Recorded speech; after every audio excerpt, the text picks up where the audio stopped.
वैसे तो लोग दूसरों को जज करते हैं आउटर लुक के बेसिस पे, पर मैं कहती हूँ जजमेंट आउटर लुक के बेसिस पे नहीं बल्कि इनर बेसिस पे होनी चाहिए।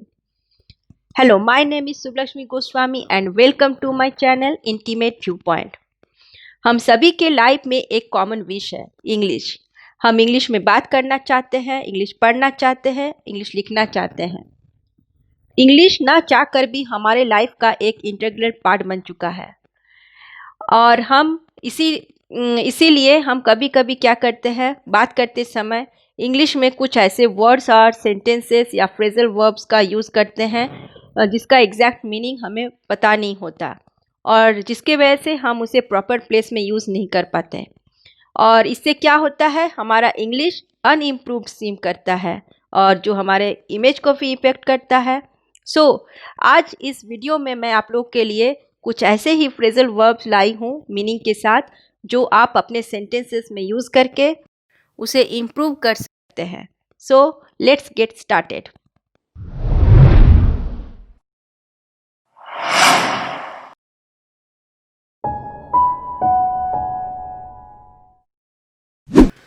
फ्रेजल वर्ब जिसका मतलब होता है वाक्यांश क्रिया।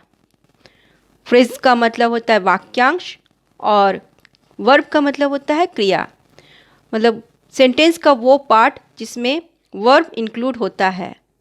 फ्रेजल वर्ब अपने लिटरल मीनिंग से डिफरेंट सेंस हमें देता है। हम अपने डेली लाइफ में बहुत सारे फ्रेजल वर्ब्स का यूज़ करते हैं बट हमें उसका एग्जैक्ट मीनिंग मालूम नहीं होता। जैसे ऑफ कोर्स, इसका मतलब होता है निस्संदेह। बाय द वे, अचानक कोई बात कहना। इन ऑर्डर टू के उद्देश्य से। इन सर्च ऑफ की तलाश में।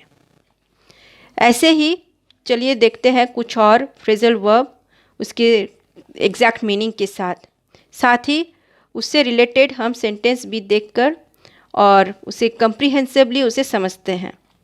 जैसे फॉर द सेक ऑफ, जिसका अर्थ होता है की खातिर। He begs for the sake of empty stomach, वो खाली पेट की खातिर भीख मांगता है। सेकेंड, इन एडिशन टू, जिसका अर्थ होता है के अतिरिक्त। In addition to Agra we will go to Delhi too, हम लोग आगरा के अतिरिक्त दिल्ली भी जाएंगे। थर्ड, फॉर वांट ऑफ, जिसका अर्थ होता है के अभाव में। I left studies for want of money, मैंने पैसे के अभाव में पढ़ाई छोड़ दिया। फोर्थ है इन अ स्टेट ऑफ, की दशा में। She is roaming in a state of madness, वो पागलपन की दशा में घूम रही है। ऑन अकाउंट ऑफ, जिसका अर्थ होता है के कारण। The school is of on account of excessive cold, अत्यंत ठंड के कारण स्कूल बंद है। इन स्पाइट ऑफ, के बावजूद भी। He failed in spite of hard labour. In the midst of, के बीच में। He is no more in the midst of us, वो हमारे बीच में नहीं रहे। ब्रेक इनटू, जबरदस्ती घुसना। They broke into my shop last day, वे लोग पिछले दिनों मेरी दुकान में ज़बरदस्ती घुस आए। बियर विथ, बर्दाश्त करना। I can't beer with this man any more, मैं इस आदमी को और बर्दाश्त नहीं कर सकता। अकाउंट फॉर, का कारण बनना। His cunningness is account for his fall, उसकी चालाकी ही उसके गिरावट का कारण बना। सो ये थे फ्रेजल वर्ब और उससे रिलेटेड मीनिंग और सेंटेंसेस। आई होप कि आपको अपने इंग्लिश को इम्प्रूव करने में इससे हेल्प ज़रूर मिलेगी।